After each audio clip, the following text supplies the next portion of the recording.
Hello folks, in this guide we are covering all of the Soul Rune locations that were previously inaccessible within Blades of Fire. You will acquire the Soul Rune roughly midway through the King's Bastion, meaning this guide comes just after my Winter's Wall walkthrough and cannot be followed until at least acquiring the Soul Rune. In addition to this guide also covers a number of locations previously missed within the previous areas, so if you have followed along up to this point, then rest assured we are going back for any missed secrets. Otherwise, we are going back to the swamp and making our way through all of the Soul Rune locations in order of earliest to latest. And other than all of that, let's get started. Our first few locations are all missed secrets within the Kar Lethel Swamp. First, from the Angel's Cliff Anvil, begin following the path on screen.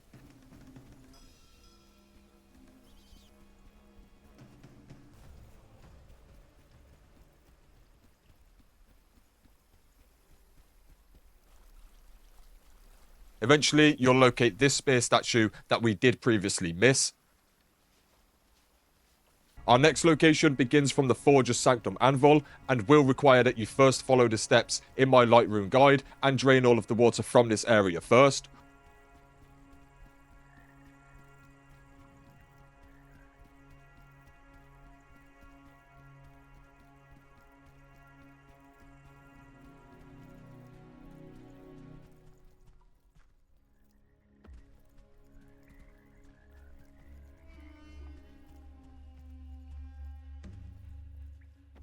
Once this is done, simply follow the path on screen to this now drained room. Drop down here and then have Adso open up this door. On the other side, you'll be able to then drain the water even further.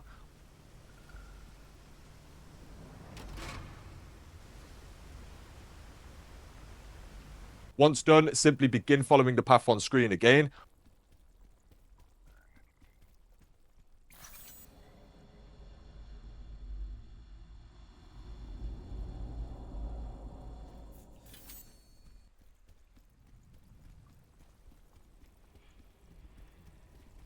Once back on the bridge, go ahead and transfer the blue flame over to the center bridge instead.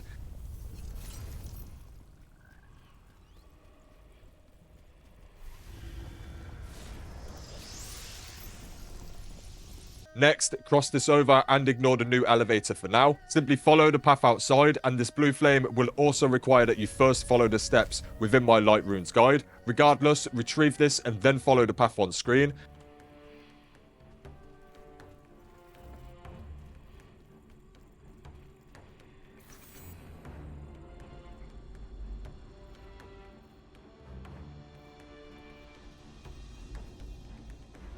Once at the very bottom, you can activate this bridge, and then you'll be able to cross over and locate Nerea's statue right here.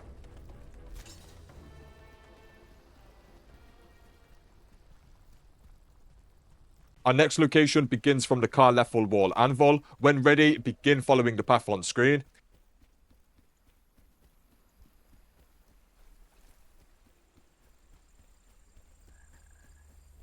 Here, you'll find this newly burrowed tunnel. Simply enter inside and locate Voru for the second time.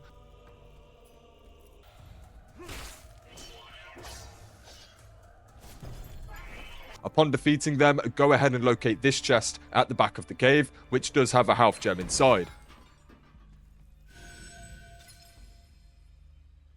Our next location once again begins from the Kar Lethel Wall Anvil. When ready, begin following the path on screen.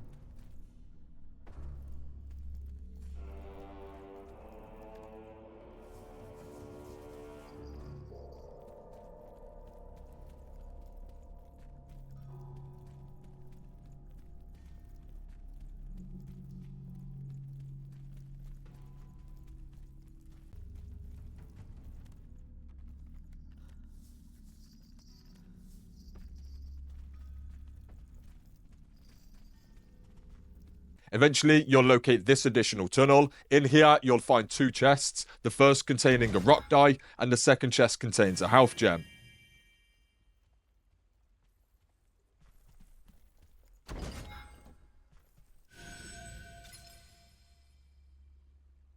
Our next location once again begins from the Kar Lethel Swamp Anvil. When ready, begin following the path on screen.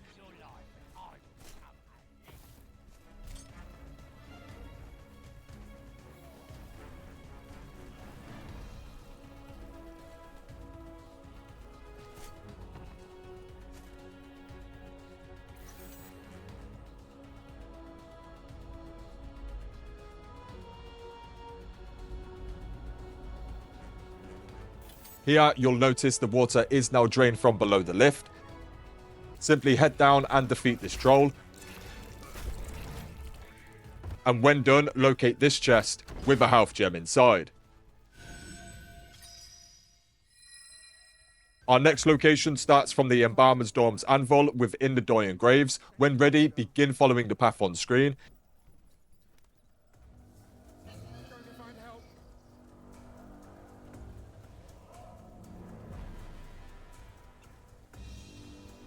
Eventually, you will locate this silver bow statue right here.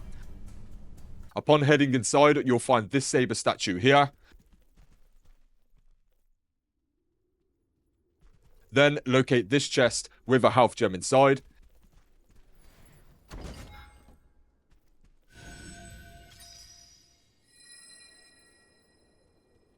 And then finally, unlock this shortcut right here.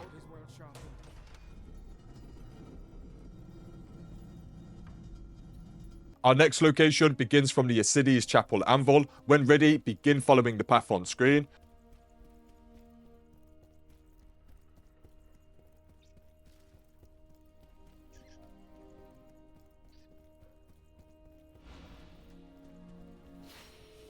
Upon activating this Soul Rune, you will now be given the statue key.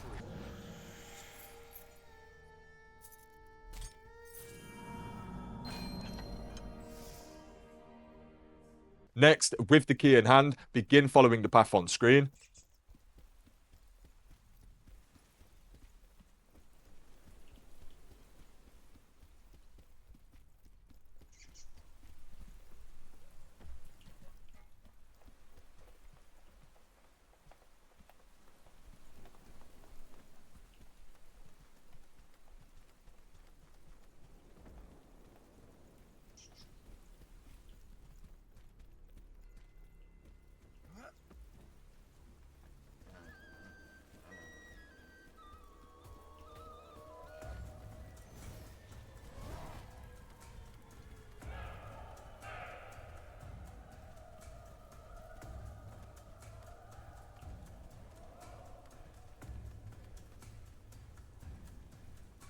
Eventually, you'll locate this locked door. Head inside and follow the path on screen again.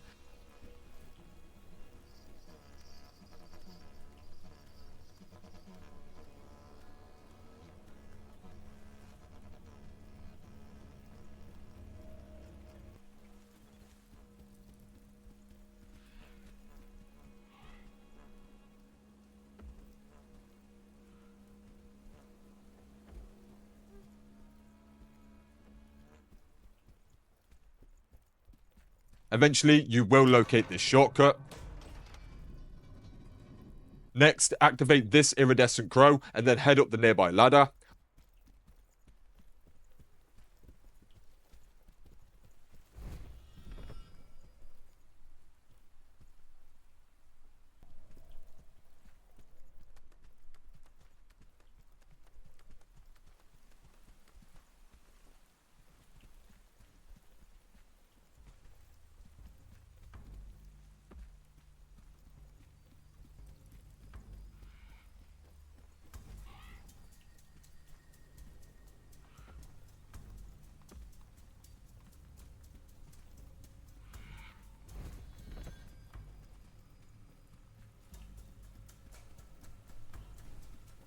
Follow the path on screen until eventually activating this Templar.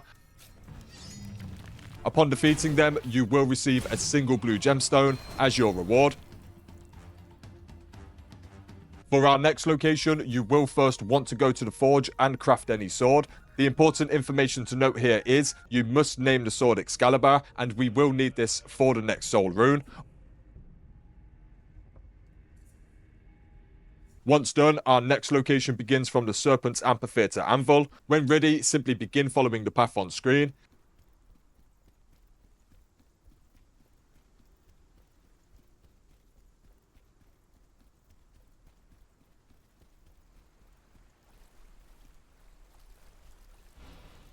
Eventually, you'll locate this soul rune right here.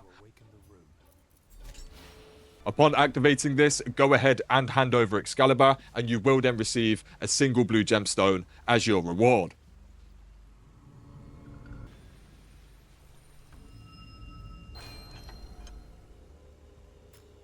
Our next location begins from the Citadel's Overlook Anvil. When ready, begin following the path on screen.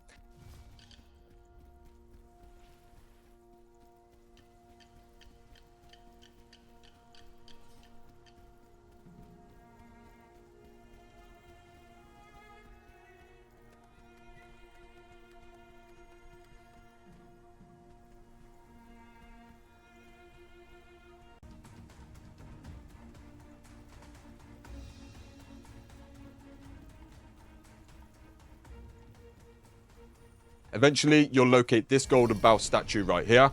Activate this and then head inside and locate this greatsword statue right here.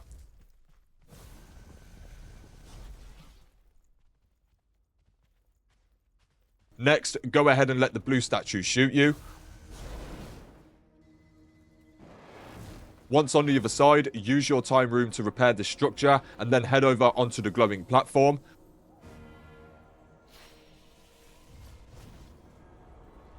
This will initiate a short cutscene, and once over, you'll now be at this Nerea statue right here. Our next location starts from the Coco's Hollow Anvil. This is a location that we missed in the previous guide. When ready, simply begin following the path on screen. Here, you'll find this hole from the Coco boss fight. Simply head down and begin following the path on screen.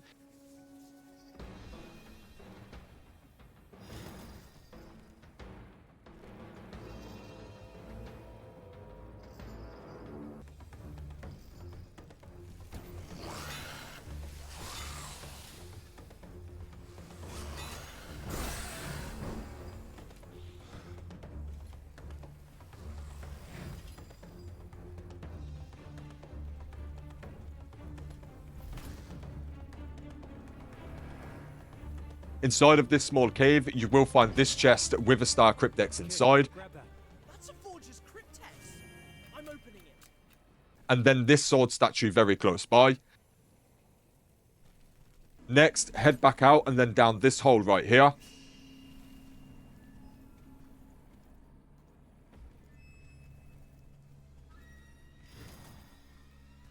Once again, simply traverse through the darkness until locating this rope on the other side of the chamber.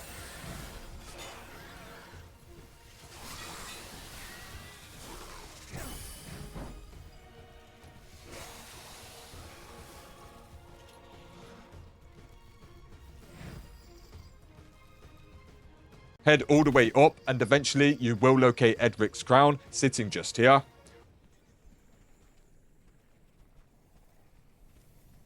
With this in hand, you'll now want to fast travel to the library anvil within the Aegon's Abbey.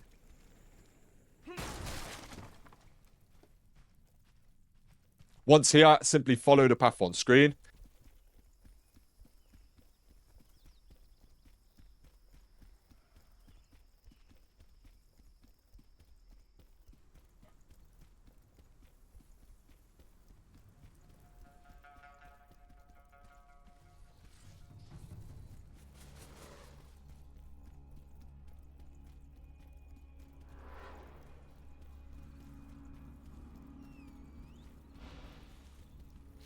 Upon interacting with this soul rune, you can now hand over the crown.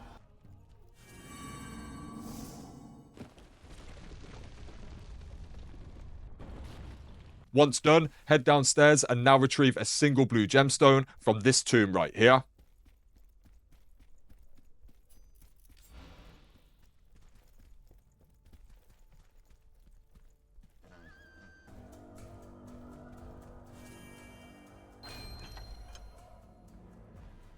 Our next location begins from the Penitent's Gate Anvil. This is once again going to cover a few locations that we had previously missed. First, begin following the path down here and then locate this hidden platform below. Simply drop down and allow the blue statue to shoot you. Once on either side, you will want to block or parry this green turret in order to temporarily disable it. Upon doing so, you can then climb the nearby rope to this chest, which does contain a star Criptex inside. Kid, grab that. That's a forger's Criptex. I'm opening it. Our next location once again begins from the Penitent's Gate Anvil. When ready, begin following the path on screen.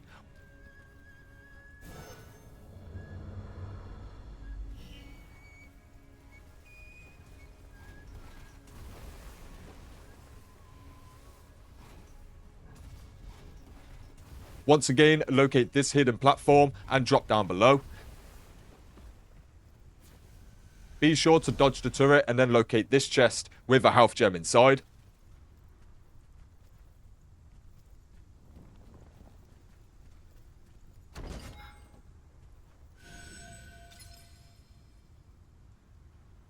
Our next location begins from the Pinnacle of Fate Anvil. This Soul Rune will require an item from the Royal Palace Guide, which will be out very shortly after this guide. My Royal Palace Guide will have a timestamp at the start for those who would like to hunt the necessary item down. Otherwise, for the sake of clarity, we will cover this Soul Rune now, so you can simply return when you have the necessary item. First, head over to this door and activate the Soul Rune, then return the Dark Gazer and simply wait for the door to open up. Once on the other side, you'll simply locate this Nerea statue sitting just here.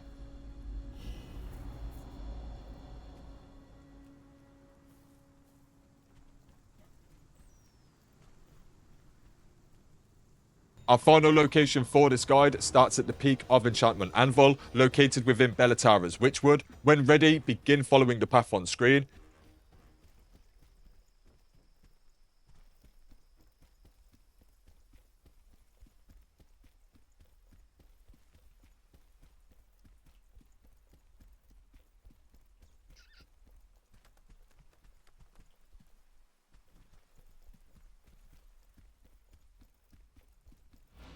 Eventually, you'll locate this Soul Rune right here. By my will. Once activating this, go ahead and retrieve the crank, and then drop down and place it inside of this device.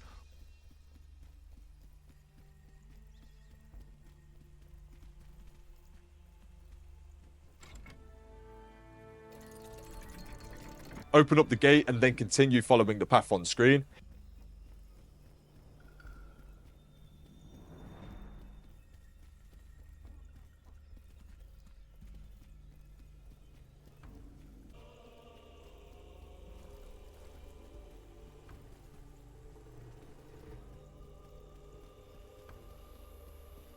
Eventually, you'll locate King Narameth, who will be slightly tougher than the previous time you fought him.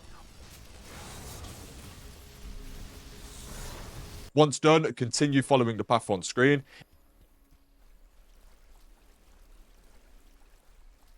In here, you'll find this chest with a health gem inside. Next, continue following the path forward.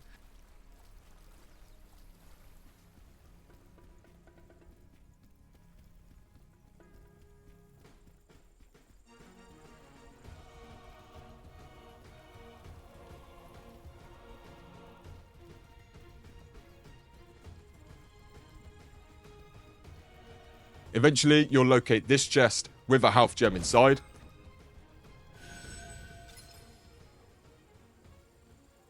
Next, continue following the path on screen to locate the next anvil, sitting just here.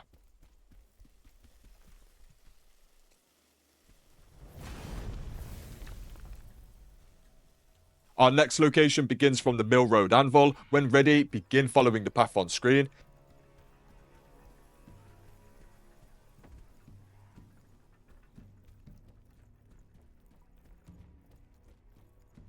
Here, you'll locate this shortcut back to the previous cave.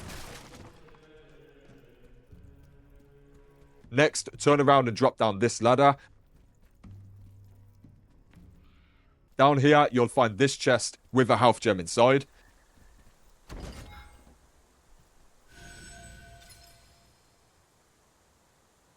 Next, continue following the path to get back to the previous area.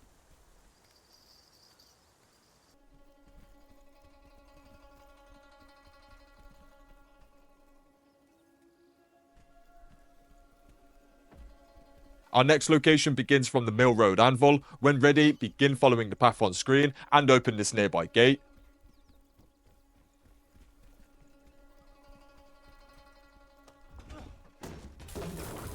Next, locate this chest with a health gem inside.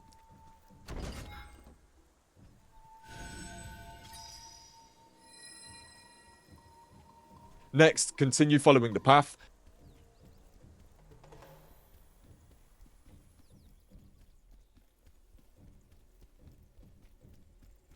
Eventually, you'll find this chest with a stamina gem inside.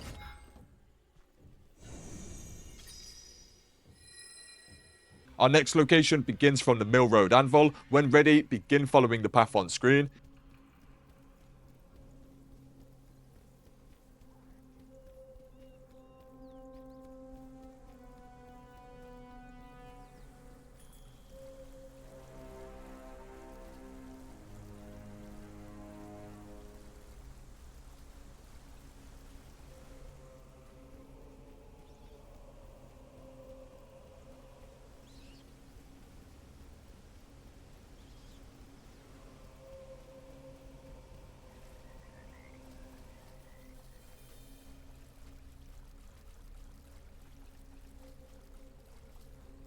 Eventually, you'll locate this health gem right here.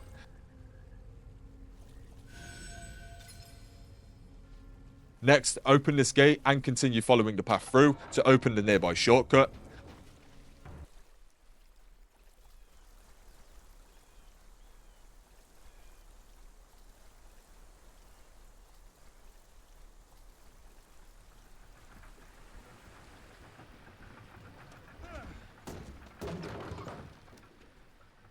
Then turn around and continue following the path.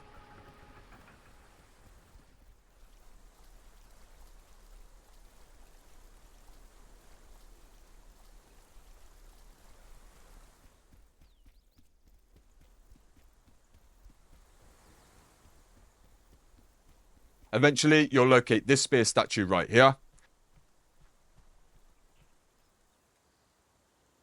Our final location once again begins from the Mill Road Anvil. When ready, begin following the path on screen. Watch out. I don't think the ladder can support your weight. Up here, you'll find this iridescent crow. Simply begin following its path.